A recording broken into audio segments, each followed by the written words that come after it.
Hello, I'm Jake Boudrot, Civic Journalist at Tello Community Television. Joining me today is the former Member of Parliament for Sackville, Preston, Chezzetcook, and the former Superintendent of the Conseil scolaire acadien provincial. Welcome, Darrell Samson. Bonjour, Jake. On October 17th, the Fédération nationale des conseils scolaires francophones announced that they recognize you with the 2025 Jean-Robert-Gauthier Award. In making the announcement, they said this award recognizes the exceptional contribution of a francophone or Acadian school trustee, past or present, who has defended the principles of French language education in a minority context and linguistic duality with vigor and conviction in the face of adversity. So first off, what is your reaction to being honored with this award? I'm privileged, I guess, and honored to receive that recognition, that prize. Jean-Robert-Gauthier was an incredible individual from Ontario who defended the French language and culture. But he was a school board member first and did part of that work. And then he became a member of parliament and continued that work. And I guess there's a lot of similarities, of course, because I was a school board member of the CSAP. And after that, I became superintendent. And after that, I became elected federal member of parliament. So the track, if you want, was very similar. And he had done exceptional work, and I'm very proud to have been recognized with that honor. Now, the Fédération said you made a lasting impact on the CSAP through your leadership and determination to ensure that rights holders had genuine access to quality French language education. In the late 1990s, they said you stood out for your bold actions, notably by drawing public attention to the state of École de Pomquet, which ultimately led to the construction of a new facility. Perhaps you can talk about what took place there in the late 90s.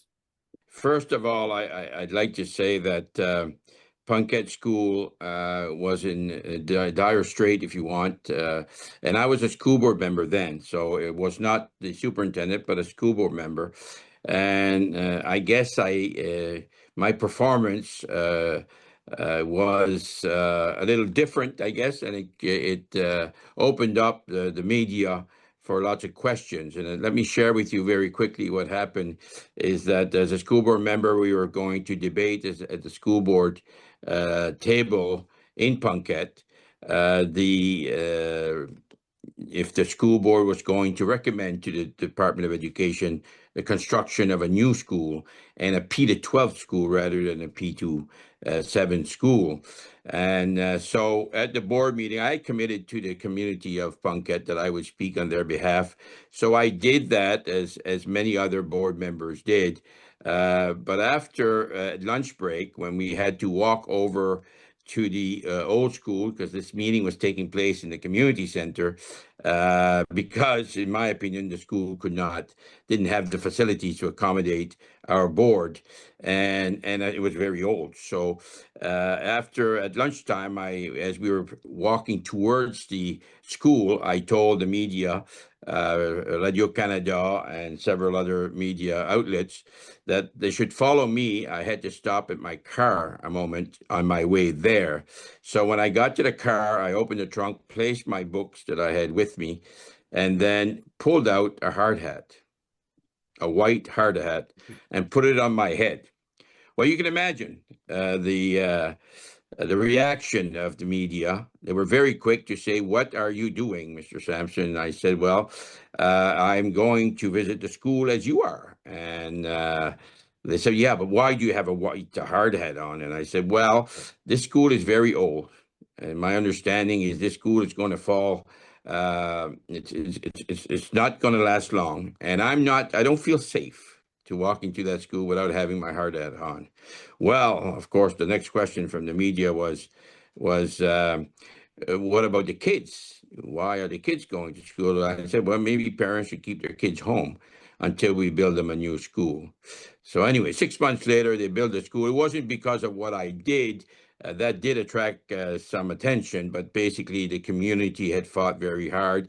The board was defending it very hard, and the recommendation that went to the provincial government did have an effect and did have approval to announce a new school within 6 months later.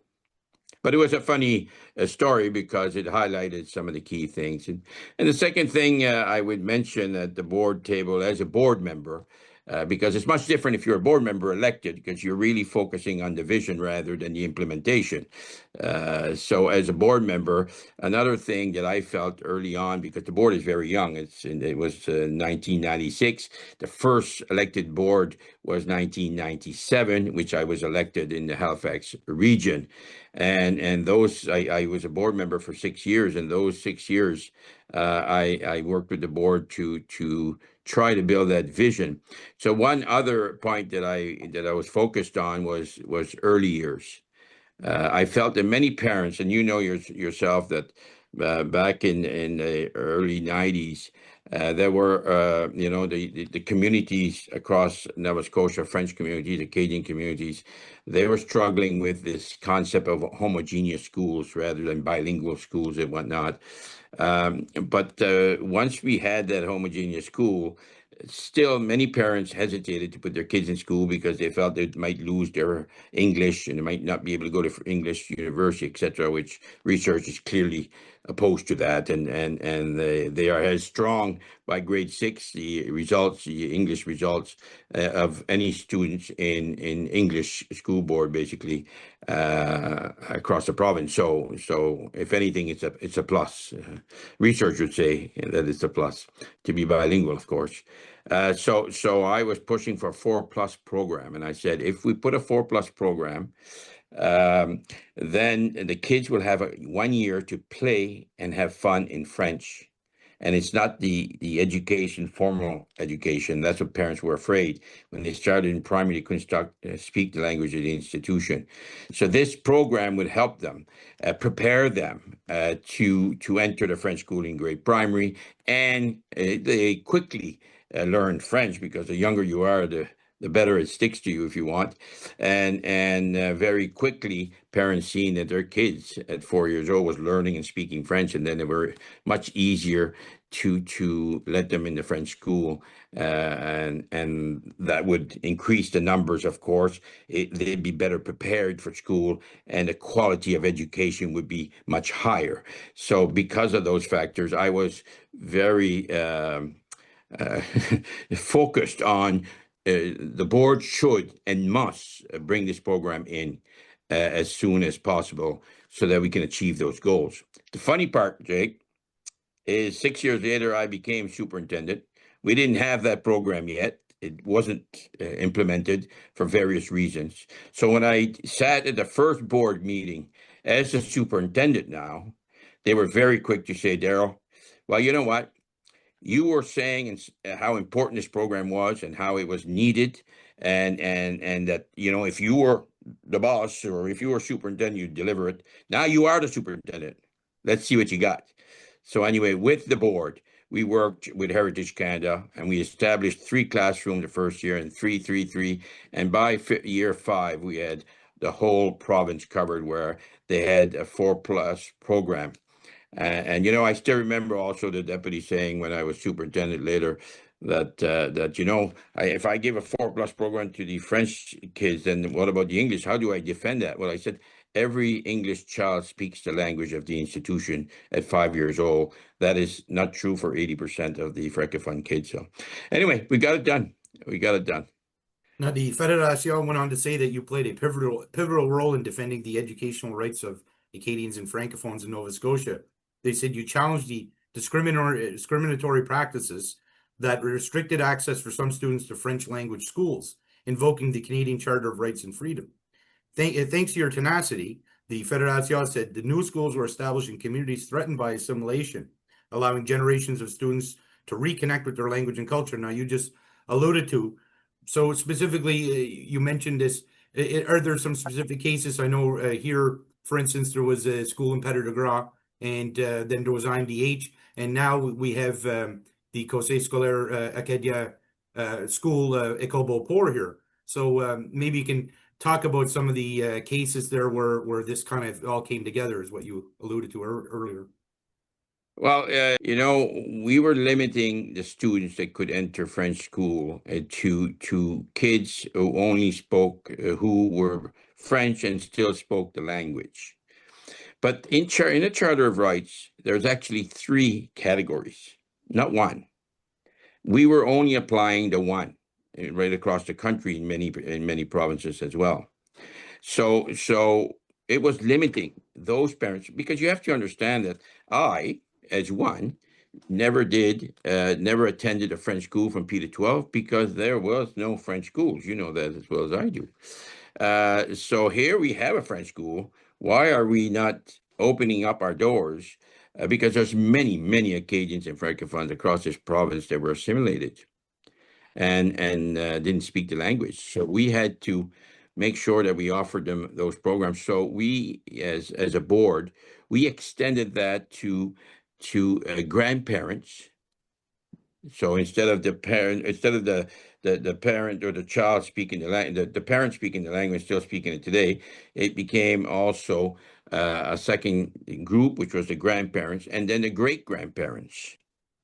So we're opening up access to French school, which is the purpose of the Charter of Right of Article 23 for education, is to allow Acadians and francophones to have access to a French education and to be totally bilingual. And so that was a very important, I believe, strategy, which allowed much growth between the 4+ program and opening up the doors to a greater potential.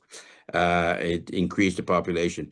But the funny part is, if you bring it now to the federal level, because as a member of parliament, of course, it came right back, because we were trying to, as the Committee for Official Languages, we were arguing with the Statistic Canada and saying, you're not doing your job, because in this the census every 5 years, you're only to identify Acadians and francophones. You are only asking question 1 of 3, which is, you still speak the language. You're not asking question 2, which is, did one of the parents study in French school, or did one of the kids study in French school?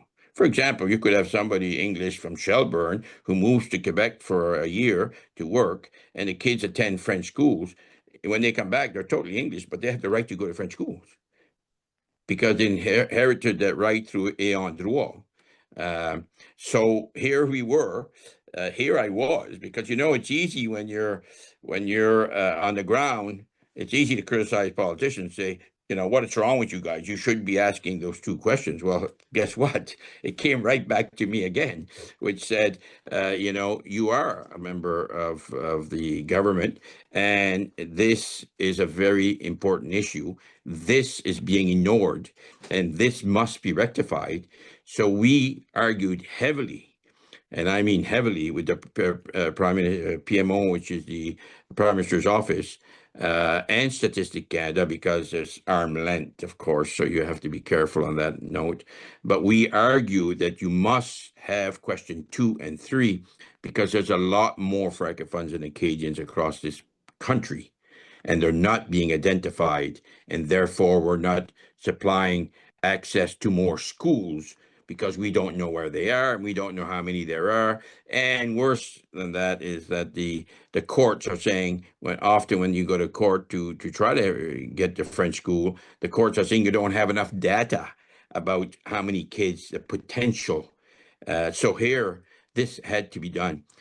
I fought very hard with many of my colleagues across the country as a member of parliament, and guess what? We won in the last statistic census that you would have filled in.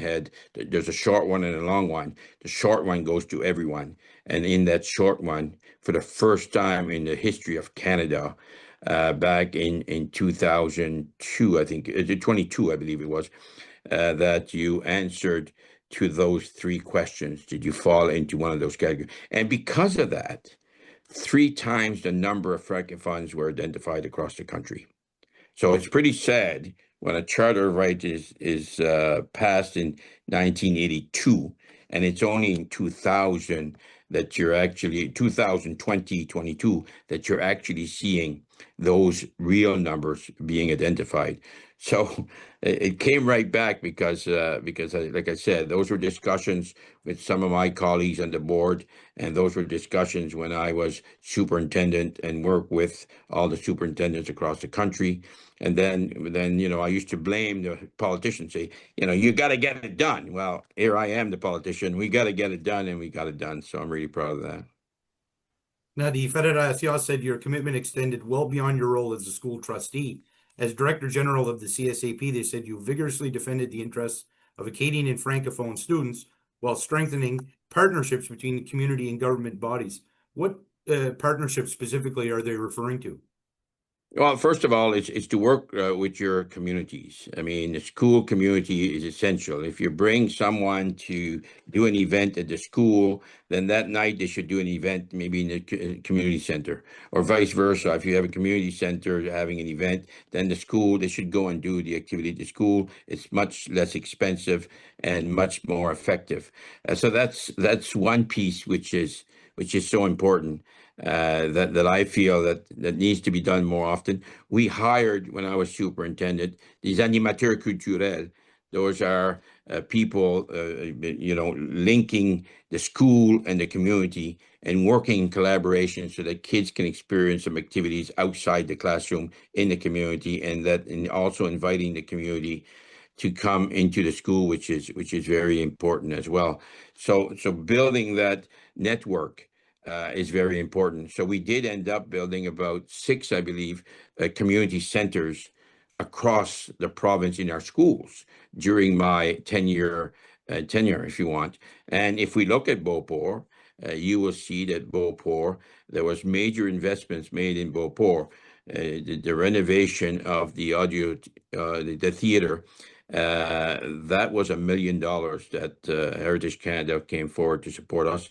And after that, we wanted, of course, a very strong preschool program with the facilities, as well as there's some dance space there. There's a community physical education the community can use. There's all kinds of classes that have been built to support the community in the school, and that was another 3.5 million. So in many parts of the province, we built with the support of Heritage Canada, and made the arguments to Heritage Canada why it's so necessary that they have a space so that they can speak and work in their language. But it's open to everybody because we work as a community. So those were some, I think, of the key areas. I also worked hard with the government as superintendent. I felt that it's we have to fight for what we need, but we also have to collaborate, and that was a big part. I remember when I first became superintendent as well, our funding, we felt, was much lower than it should be, because when you're building, the cost is significant compared to if you have a system already in place. So one criteria that the government had, which I felt was discriminating, was that they would use the numbers of your students that you had the year prior to the year in question. So, for example, if year 2000 we're doing our budget, we would use the students that were in school in 1999. But all the English boards in the province were losing students, and we were increasing students. So that delay of 1 year to count the real numbers that are in your classrooms, we were losing over $1 million a year, and that for a small board was significant. So we got them to change that. They didn't change it for the English schools, so they still got the money even though the kids weren't there. But at least we got our money for the kids that were in the classroom, and those were, I've always said that you have to make the arguments, and you have to fight the fight to win your rights and to advance your board. And like I said, my dad always said, and it stuck with me because he was a municipal councilor, as you know, and he would say, "My people want, my people need, my people deserve, and my job is to fight for them." and I've kept that, and it's allowed me, I believe, to defend the rights and the culture and across our country and in the province, of course. Yes, your father was a well-known person around here and a staunch advocate for his community and his people.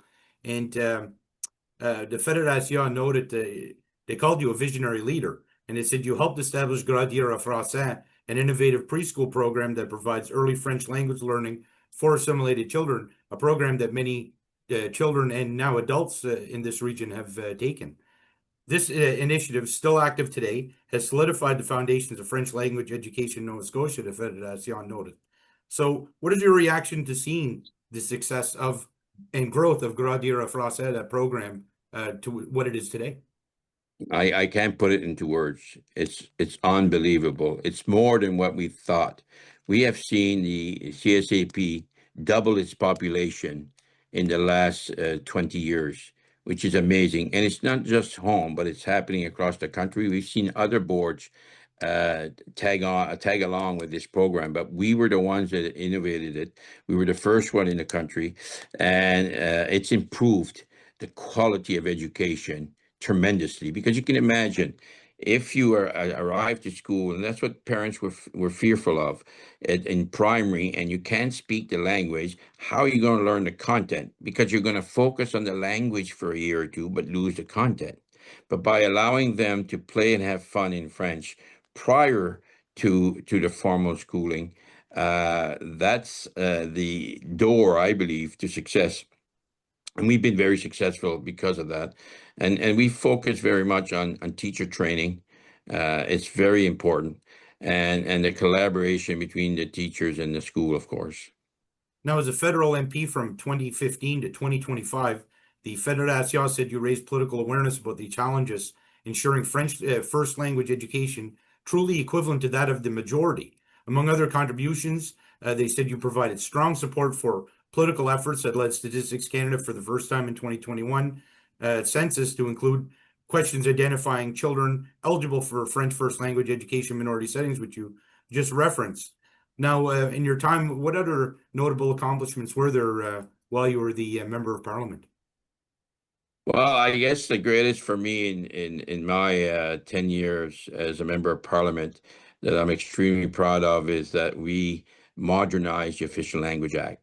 So think about this. It had been 35 years since we had modernized the act, since 1988. So you can only imagine all the changes and the challenges that took place where we didn't have, the support, the tools, if you want, to fight the fight and to defend our rights and to allow us to continue to prosper.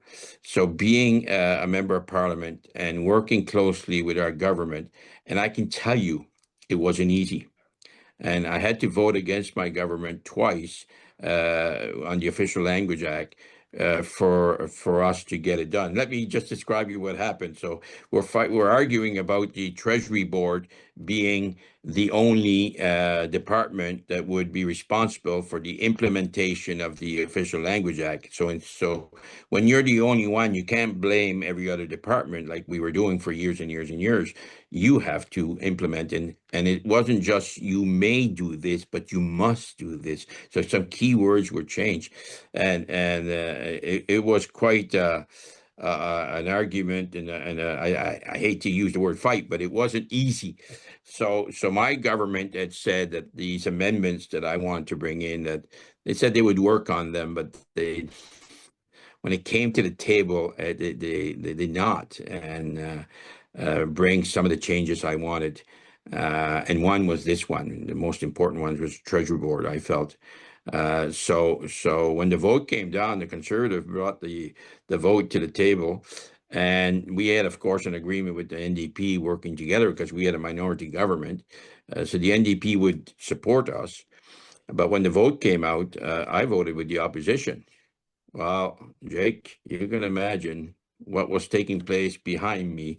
There was a lot of whispering, and people were not very happy. And And I have to say, one of the whip's office individuals said to me, like, what is this about and how far? And I said, well, I already shared with the government that I could not support, or I had to have certain things, amendments in this Official Language Act, and they didn't listen to me, obviously, so I'm voting with the opposition. The funny part is, of course, the NDP, who was supposed to support us, when they seen that a member of the Liberal governing party, was not supporting its own government, they pulled out as well and voted with the opposition as well, and it passed.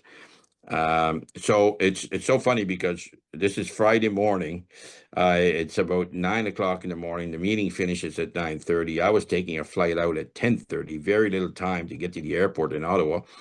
So as soon as the meeting finishes, the media, of course, they love the news because the opposition amendment is supported by a government member, and therefore the government loses the vote. So one journalist said to me, Mr. Samson, how does it feel to vote against your government? What a tough question, and I answered, I did not vote against my government. I voted with my heart, my principles.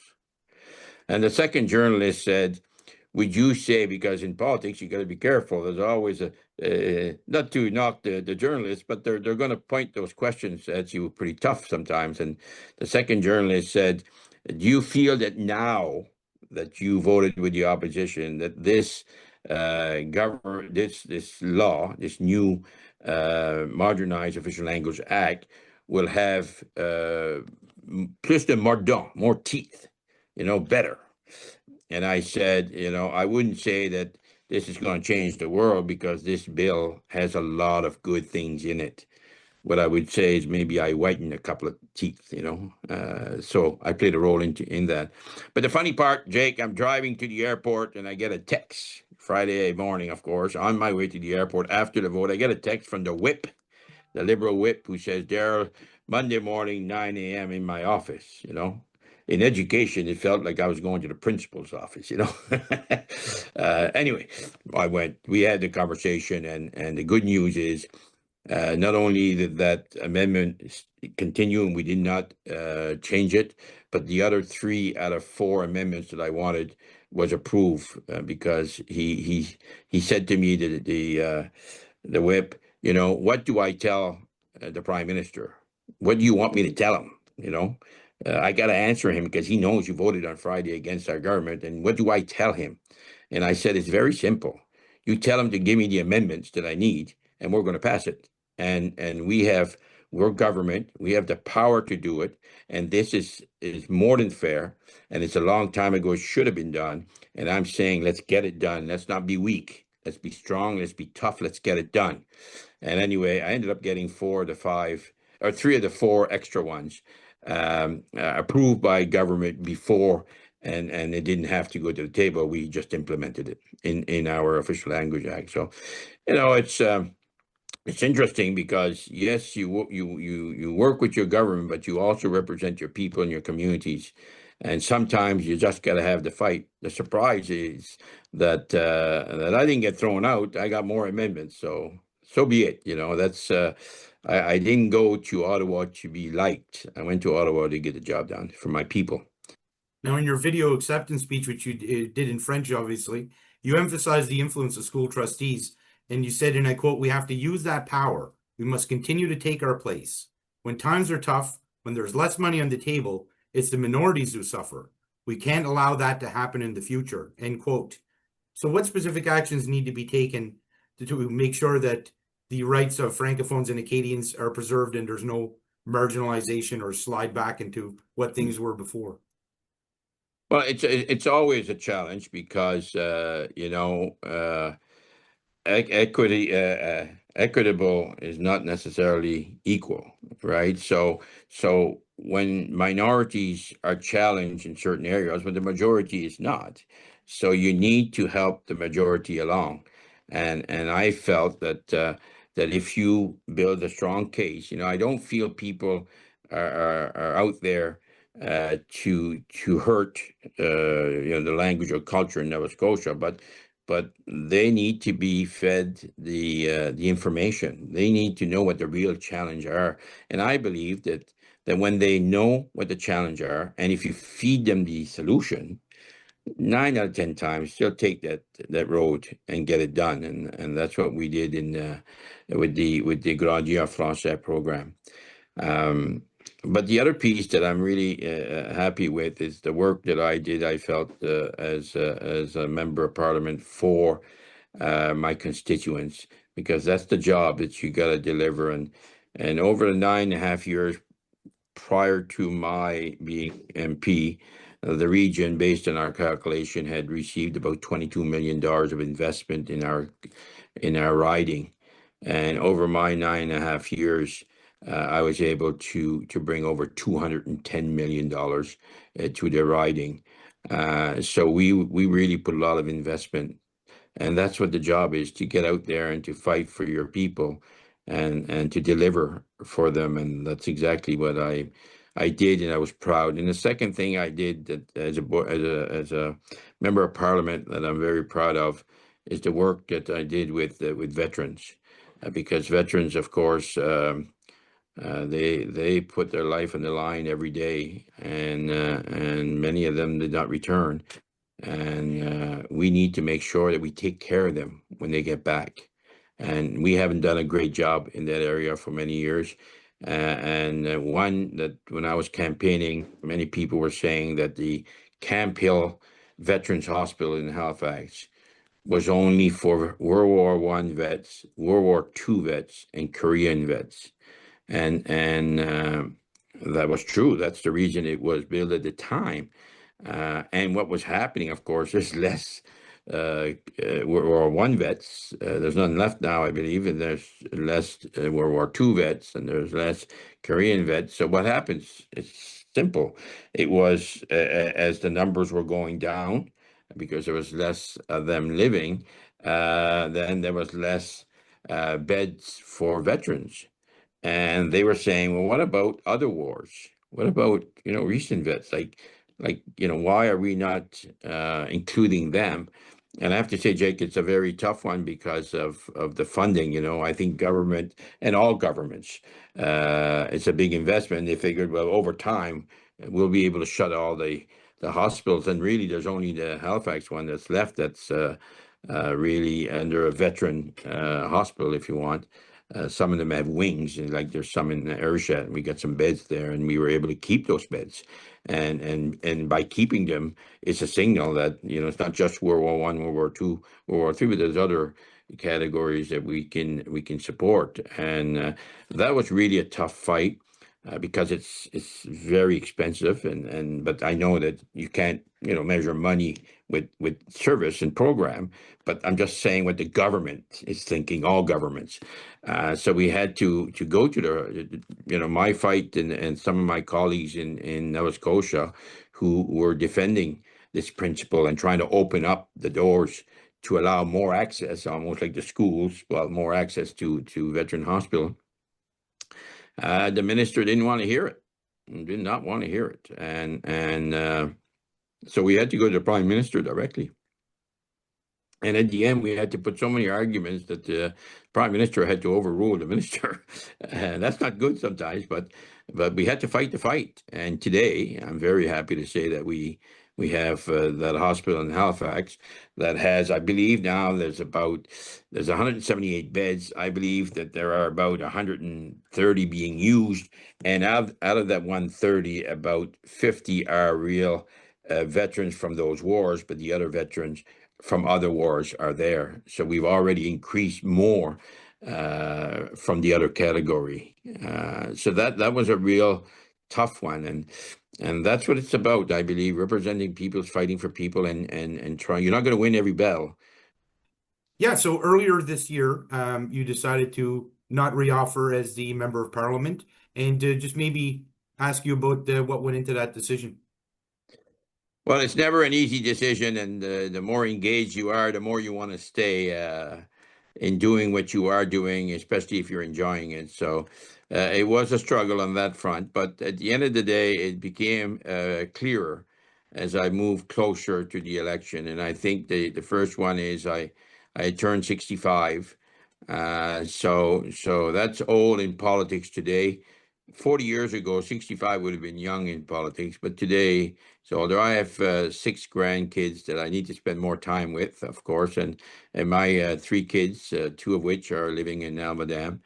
And you know, Jake, I'm a strong believer that you do what you have to do and get the job done and get out of town in that sense. So what I mean by that really is I think I've come to the conclusion that I'm not a professional politician.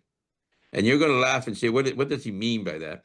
I could never, ever stay 30 years in politics because as much as it's rewarding to some extent in helping people, sometimes you question yourself, what's the difference you're making? And for me, it was a chapter in my life which I dreamt all my life to be a member of parliament, and I lived the dream.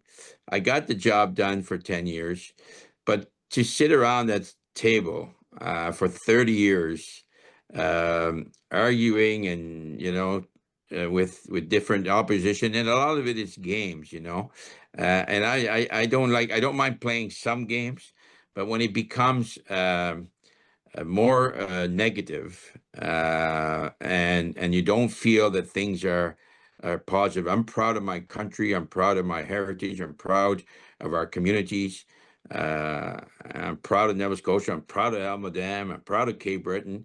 But at the end of the day, I'm not going to sit in the House of Commons and listen to negativity. And it was becoming that in the last 2 years. I felt that the culture had changed when Pierre Poilievre, and again, I don't want to play politics, but when Pierre Poilievre arrived, the culture changed, and it changed drastically. Whereas I would speak to 75% of the Conservative members, and it was just like playing a hockey game. After the game, you go out for a beer. Well, that's what it was before. And when Pierre Poilievre arrived, I hate to say it, but they weren't allowed to communicate and talk with Liberals or NDP, and it became very cold. And I went from 75% to maybe 10% that I was having conversation with. That's not a good environment for anyone. So when I put all those factors together, it was time. And I am very happy with the decision that I took. And now I can look at another chapter in my life. I mean, I've had 31 years in education, which I enjoyed tremendously. And then 10 years in politics, and I'm slowing down. But what I want to do is to be in control of my agenda. I don't have to be at a certain place Monday morning and Thursday afternoon. I have freedom on that sense. Now, when you're retired, you're still busy, and everybody would tell you they're busier than ever, and there's some truth to that. But it's controlling your schedule. That's what I appreciate the most. So right now I'm working on 2 things. One, I'm working on a book that I'm hoping within a year will come out, and the book will focus on my leadership, my life, and then my leadership in education and my leadership in politics, and bring that to the floor. And then the second one, I'm doing a little bit of consulting work with a couple of companies, which keeps me busy, and I can do it. I can be in different parts of the country at the same time. So I'm enjoying that as well. And I am, of course, moving back home, my wife and I, and we're going to build our house hopefully in the spring. And like I said, 2 of my 3 kids are in Almadam, and maybe the 3rd will come someday. But right now, Chantal is the vice principal in Beauport. Joelle owns the Island Nest and the Robins. And my daughter here, Janelle, is the principal of one of the biggest elementary schools in the province, Bourgeois as well. So the 2 of 3 went into education, 1 in business. Well, my mother was a teacher, a very good teacher, and my father was a businessman. So Joelle taking a little bit of that front, but also my dad was a representative of people was on, was a municipal councillor, was in the school board before they were elected.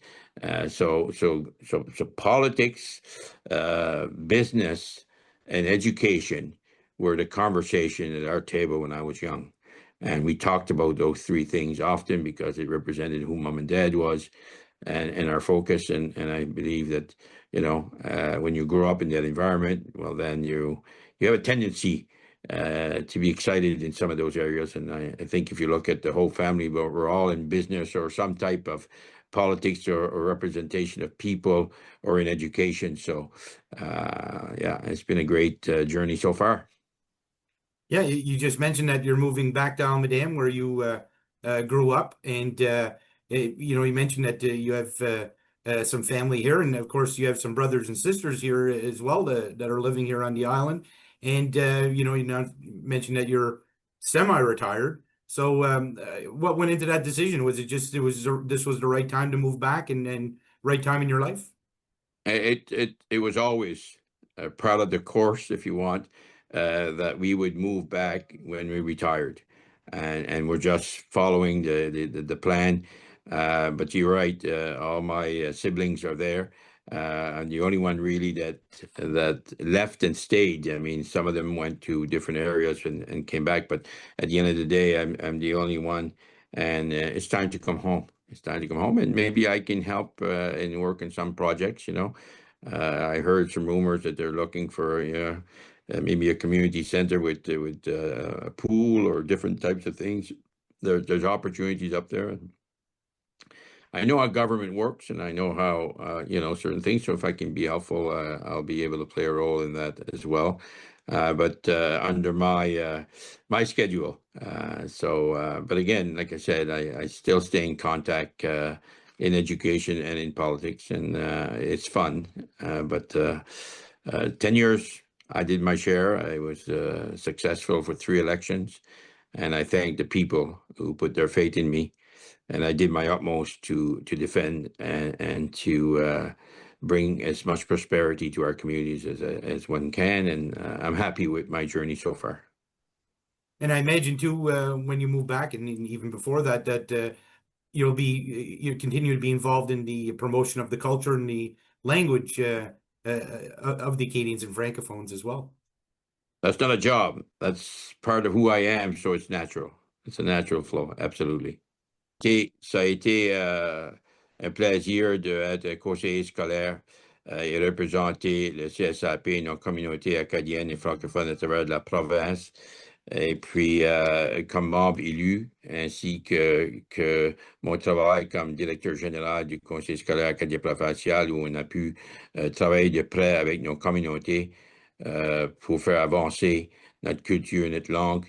Et la fierté aujourd'hui de savoir que les enfants à travers cette province ont accès à une école française comparé à mon temps, quand je n'ai pu me présenter, où il n'y avait pas d'école française.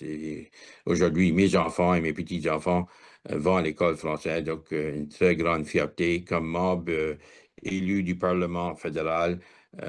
Certainement, le travail que j'ai fait avec les vétérans, avec la loi sur les langues officielles, a été très important, et tous les projets que nous avons pu réussir de la circonscription, 220 millions dépensés de notre circonscription de 9 ans et demi, a été très important pour moi. Et oui, je déménage chez nous sous peu, et puis je souhaite pouvoir contribuer, mais je suis quand même à la retraite, en train d'écrire un livre, mais j'ai hâte de retourner chez nous. Merci. Thank you. Well, I really appreciate you taking time. I know, like as you said, you're semi-retired, but still keeping busy, and I really appreciate you taking time out of your schedule to speak with me. Grand merci. À la prochaine. Thank you.